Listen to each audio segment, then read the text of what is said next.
found that about 83% of assaults that were witnessed by young boys in Nairobi were stopped because these boys,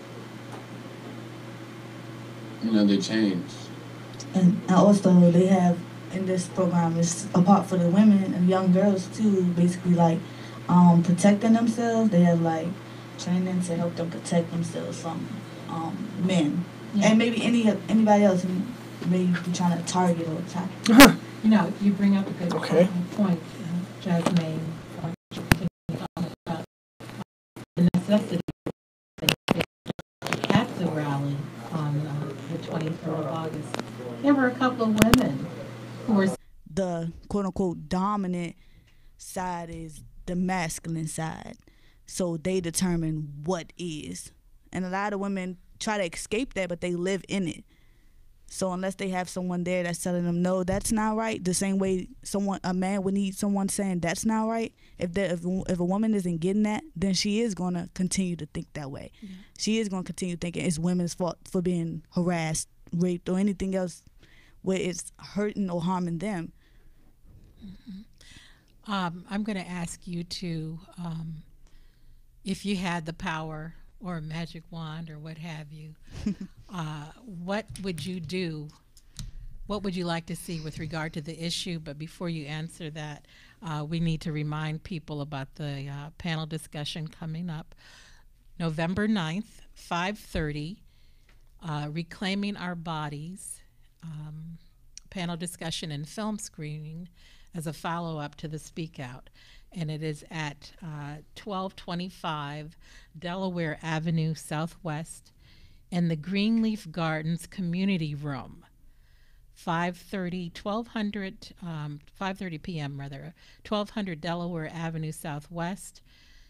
For more information, reclaimingourbodies@gmail.com is the contact information. We're going to start with Thurman. We have a few minutes left. If you had the power to change this paradigm that we have in place now around street harassment and sexual abuse and rape culture, toxic masculinity, what would you do? Well, firstly, I would implement the classes that I saw in Nairobi, because I feel like we have similar versions of those classes, but we need them widespread. We need to let men know that this is an issue solely created by men. And in order for this issue to be solved, we need to educate ourselves.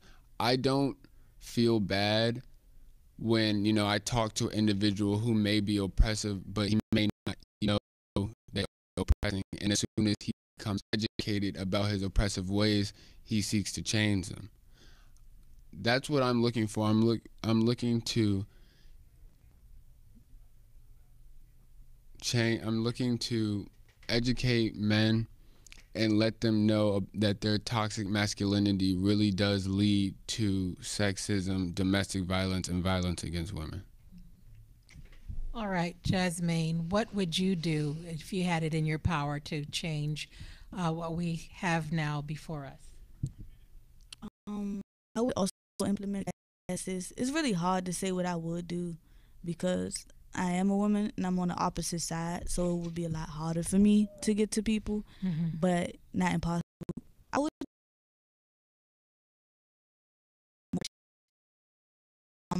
going to schools, colleges, and on the streets. And before you go, contact information for Melanin Uprising real quick, please. Thank you. You can find us on Twitter at Melanin Uprising. Very good. Jasmine Thurman, I want to thank you for coming today. Thanks for having me. And I wish you well. I'll see you at the panel discussion. Okay. Thank you for listening to Sophie's Parlor here on WPFW 89.3 FM. Askia Muhammad is next with the news and headlines. Okay, see, I am black, brown, queer, doing what I got to do, and I look like some folks are gay too. Not the L word Tyler Perry. I am not Alicia Keys. My friend, my life is not the they be showing on TV. I am a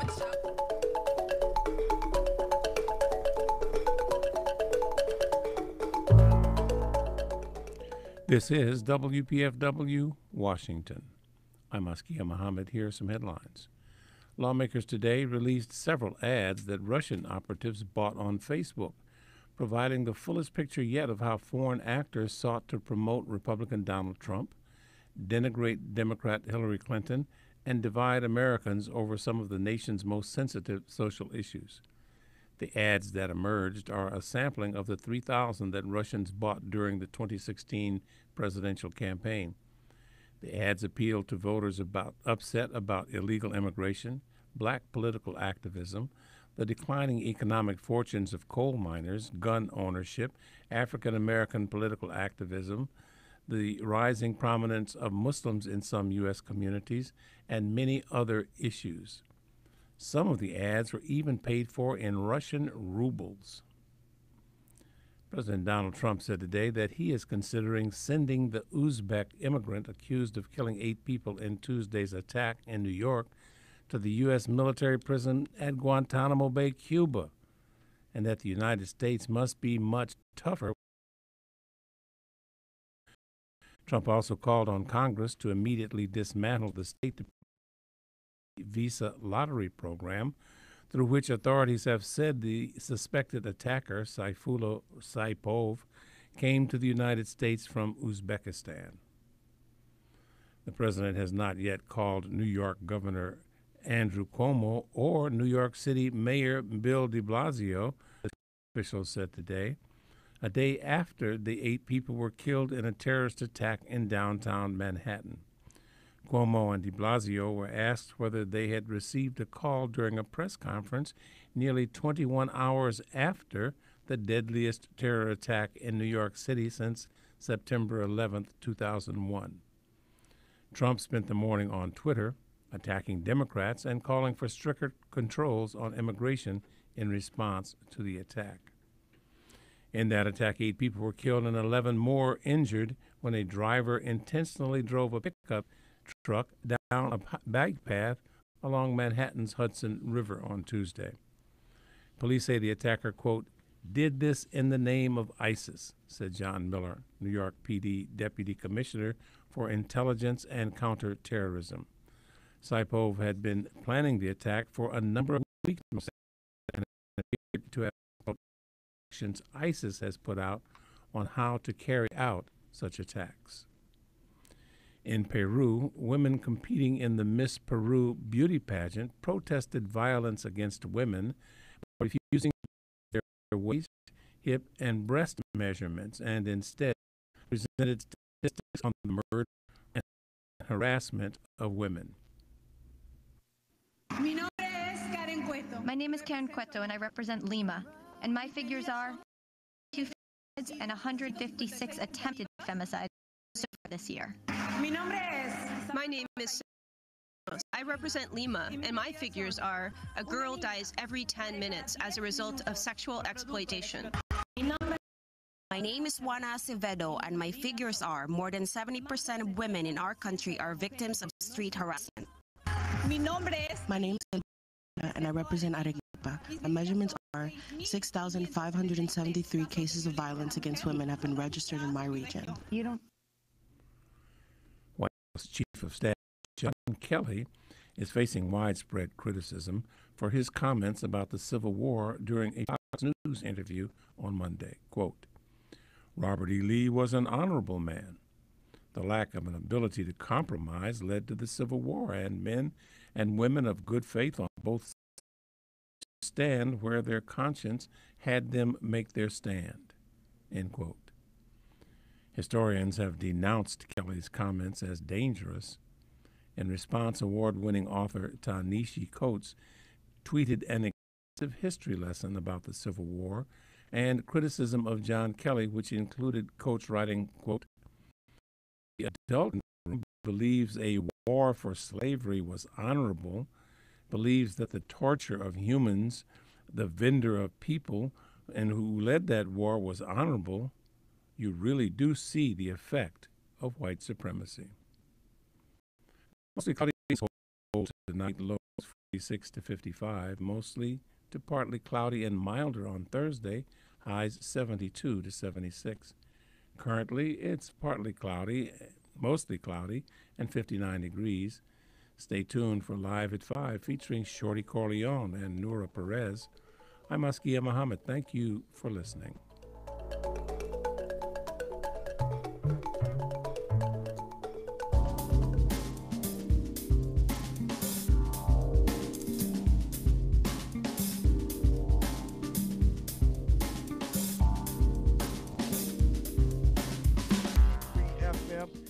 I'd like to say that we are in the fall season once again. I need you guys this whole episode to make sure that you are donating to WPFW. We get ready to get into something so epic. I promise you, you don't understand. We thank y'all for continuously to show support to the Real Hip Hop Network as well as WPFW 89.3 FM. We get ready to get into some great music today. We have Shorty Corleone in the building and Ray Perez. We have some live performances. Once again, your man Eddie Kane, Real Hip Hop Radio, live on WPFW 89.3. We about to get into some hits. Let's go, baby. Only on the station that pays, man. The new wave in the DMV. Let's rock.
Right here, Real Hip Hop Radio with your homie Eddie Kane. Listen, I need you to go to 202-588-9739 or 1-800-222-9739 right now, and I need you to give up a donation. Support us so we can keep this thing thriving. Right now, I have a special guest in the building, Ray Perez. How are you doing today? I'm doing well. How are you? Great. Glad to have you in the building today.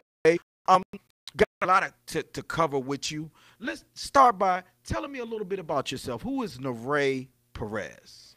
So I'm from DC, born and raised. I've been doing music for forever. Okay. I'm a singer. I'm also an actress. So I'm actively recording a series. So I tend to go down to Atlanta to record down there. I actually will be down there this weekend. So I'm just doing my music and I'm doing my acting thing. Getting back out there strong like I used to be. So Okay. Now, from when you first started in the business as an independent artist, as of like to date, what do you see as a significant change in the industry? I might be a little afraid to answer that question, but it's Keep a it lot. clean. It's a lot that's changed. The music itself has changed. Okay. What we're talking about, what we're doing, how we're promoting it, everything. It's not as organic to me, and that's what I try to keep in my music is the organic R&B. I do R&B pop, just to put that out there. But that's one big change, and I mean just the way everything pops off now. It's not how it used to be. The industry has done a huge, almost 360. 360. Almost. Well, let's say this.